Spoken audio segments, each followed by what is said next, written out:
আজকে আমি তোমাদের সামনে তুলে ধরব এপ্রিল মাসে যে মাধ্যমিকের টেস্ট রয়েছে, প্রি টেস্টগুলো। তো এই প্রি টেস্টে সাবজেক্ট হিস্ট্রি,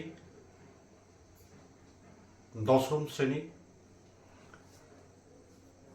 যে 8 মার্ক যে প্রশ্নগুলো, আমি 3টে বেছে নিয়েছি। এবার এই 3টে করো, এর মধ্যে আশা করি চলে আসবে।